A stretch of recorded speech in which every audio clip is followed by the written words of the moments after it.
Igbo ndị ọma na-ege ntị. Igbo ndị ọma na-ege ntị, olu m ekele unu.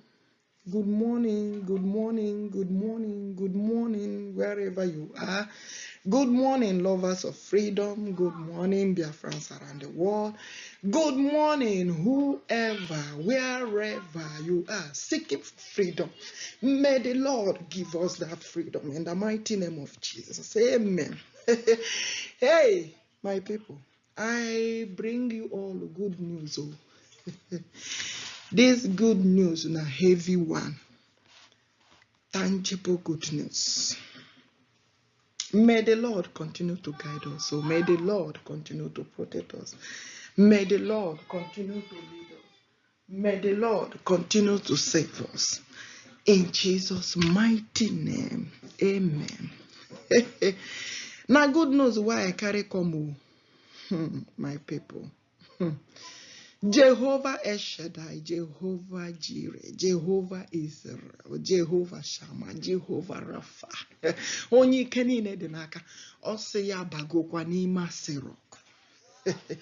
Ọ sị ya na-akarịkwa ebe niile. Ma ihe anyị na-arịọ bụ Jehova. Chi na-alụrụ ndị ya agha. Ya chebekwe ndị ya, ya kpuchitekwe, ya chebekwa anyị. Protect thy people, onye nwe anyị. O rukwelenu n'omume. Yes. Ebe ọbụla Mazi Nnamdi Kanu nọ, Jehova kpuchitekwa ndị niile na-agba mbọ ịhụ na enwetara, ịhụ na freedom Biafra na-celebrate ya, which we will celebrate it whether they like it or not, because Biafra is free.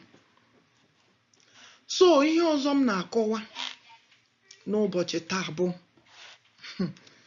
n'ụbọchị ọbụla ha na-erelease Mazi Nnamdi Kanu, because they will release him, they have to release him.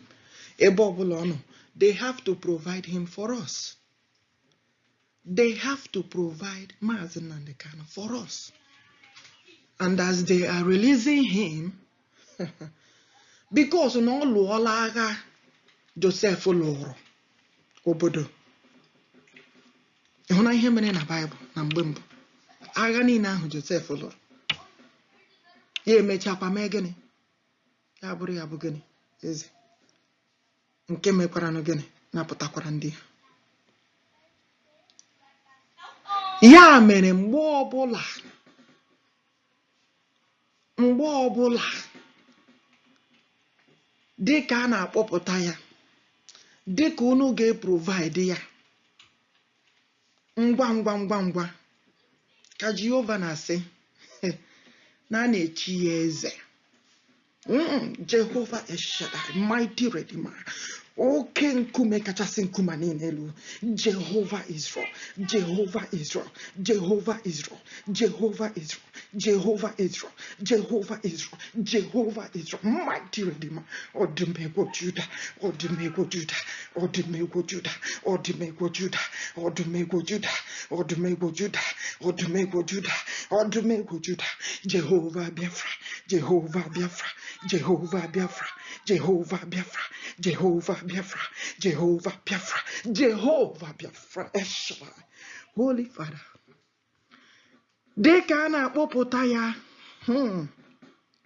ka a na-echi ya eze, the Coronation of Mazi Nnamdi Okwuchukwu Kanu, ka a na-echi ya eze. Unu cherekwa ngwa eze ya, chere ihe niile eji echi ya ochichi, n'ihi na unu anaghị akpọpụta ya ka ọdịnarị onye unu gara ịkpọpụta. No, unu na-akpọpụta ya as a king. Yes, my Lord. Unu na-akpọpụta ya as a king. Yes, JEHOVAH El SHADDAI, mighty redeemer. Unu na-akpọpụta ya as a king. Hey, a ga-echi ya echichi eze. A ga-echi ya echichi eze. Eze ka ọ bụ. Unu agaghị ahapụ echi ya eze. Unu agaghị ahapụ iburu ngwongwo niile eji echi ya eze. Dịka a na-akpọpụta ya, n'ụbọchị ahụ a na-akpọpụta ya, Kana kwada mmemichi years.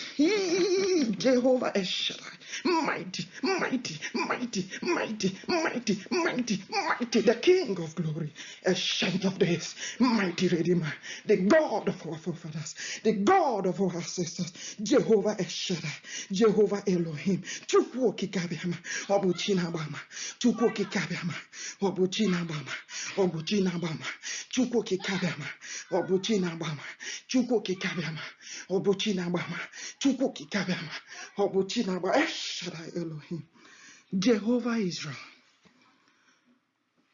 Eziokwu ga-apụta. Hey!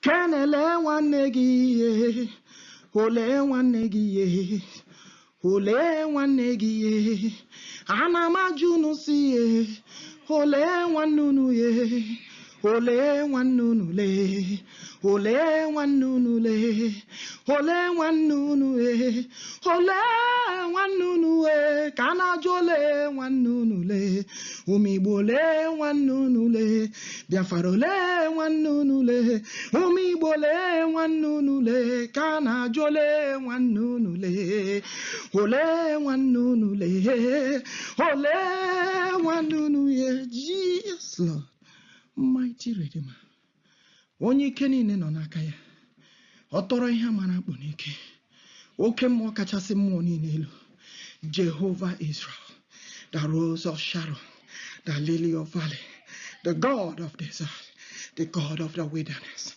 onye pụrụ ime ihe niile, the Lion of Judah, Odumegwu Judah, okewara osimiri ihe, o jere ije n'elu mmiri, ọ bụ chi na-agba ama, ọ bụ chi na-edu ije, ọ bụ chi na-enye ndụ, ọ bụ chi na-agwọ ọrịa, eze ebube, eze kachasị eze niile elu, ha Jehovah Nissi, mighty Redeemer, Jehovah Biafra, Jehovah nke na-ebi n'etiti ndị ya, the God of the cherubim. Father, naanị gị bụ chi a onye pụrụ ime ihe niile, the God of Angel Michael, Angel Gabriel, Angel Uriel, Angel Rapha, the archangels, the cherubim in heaven, the seraphim. Papa gbandi gị okike nke ndụ na-abụ uchita na nkụ ebere gị, ọbụna dị ndị agha, ọbụna dị ndị soja niile, ndị nọ na Biafra, ka a na-asị ka Jehova gbaa ha ume, ka a na-asị ka Jehova kpuchite ha, ka a na-asị ka Jehova gbachite ha, in the mighty name of Jesus. Ịhụ na ndị ọbụla chụ nchụ ọgụ na-abịa n'ala Biafra, hey ala Biafra, hey ala Biafra ga-ejidekwa unu, ala Biafra ga-ejidekwa unu, ka unu ha bụ ndị niile na-achụ nchụ ọgụ a na-abịa n'ala Biafra, ala Biafra ga-ehụ unu, ala Biafra ga-ejidekwa unu. Jehovah El Shaddai, mighty Redeemer, onye ike niile dị n'aka ya, chi na-alụ agha, papa gosi ihe iji kwuru chi, ama amacha amacha ugwu anara ata egwu ọtọrọ ihe amara akpụ n'ike nwanne otu onye ike niile nọ n'aka ya, Jehovah Israel, mighty Messiah, igwe kachasị igwe niile elu, igwe kachasị igwe niile elu, igwe kachasị igwe niile elu, igwe kachasị igwe niile elu, igwe kachasị igwe niile elu, Jehovah Nissi, mighty Messiah. Ka ọ na-asị na-agba ume, ka ọ na-asị na-akwado ha ọfụma, ka ọ na-asị na-ejikere ha ọfụma, let the ESN, ndị soja Biafra, ka ha kwado ọfụma, ka ha jikere ọfụma, ka ha kwado ọfụma, onye ọbụla chụ nchụ ọgụ bịa n'ala Biafra, ọ gada elafere, ọ gada elafere, ọ gada elafere, ọ gada elakefu, in the mighty name of Jesus. Yes, my Lord. Jehovah banya, ọbanya le, ọbanya n'elu ụwa, Jehovah banya, ọbanya le, ọbanya n'elu ụwa, Jehovah baka, ọbaka le, ọbaka ha n'alụ agha, Jehovah baka, ọbaka, ọbaka ha na, ịmana Jehovah banya, sọ ya banya, he na hụ n'ihe na nzizo, Jehovah banya, ọbanya na hụ n'ihe na nzizo, Jehova mara ọ mara ọ mara n'eziokwu niile, Jehova mara na ọ mara na ọ mara n'eziokwu niile, Jehova mara na ọ mara na ọ mara n'eziokwu niile, Jehova mara na ọ mara na ọ mara n'eziokwu. Aka ọbụla ji Nnamdi Kanu asị gị ha ya o, aka ahụ ha ya, aka Jehova bịadịla ọ bịadịla, ọ bụ chi na-alụ agha, aka Kanu hayaye, Hano yaye, Hano wanani, Jehovah biadelaye, Obiadelaye, Obakahana loaga, Messiah bialaye, Obialaye, Obakahana loaga, Jehovah biadelaye, Obiadelaye, Obakahana loaga, Onyewanya bialaye, Obialaye, Obakahana loaga, Jehovah bialaye, Obialaye, Obakahana loaga, mighty Messiah. Onye ike niile dị n'aka ya. Papa nara ekele ime na n'ụbọchị taa. Ọ bụ Jehova bụ Chineke ọrịa gwọghị kpatara.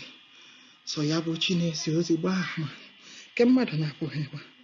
Ma ana masị ekele niile, nsọpụrụ niile, mbụli elu niile, ọjịja mma niile ya dịrị gị. Kpuchite anyị na nkụ ebere gị. Gbaa ndị gị ogige nke ndụ na-abụ. Ọpụpụ anyị na mbata anyị Jehova ọ nọ gị n'aka. Biko chebekwa anyị niile ebe niile n'ụwa niile. Jehovah biko, protect thy people. Protect thy people. Protect thy people. In Jesus' mighty name we have prayed. Amen. Thank you, Lord. Thank you, Father. Thank you, El Shaddai. Thank you, mighty Redeemer. Thank you, the King of Glory. Thank you, Jehovah Israel. In Jesus' mighty name we have prayed.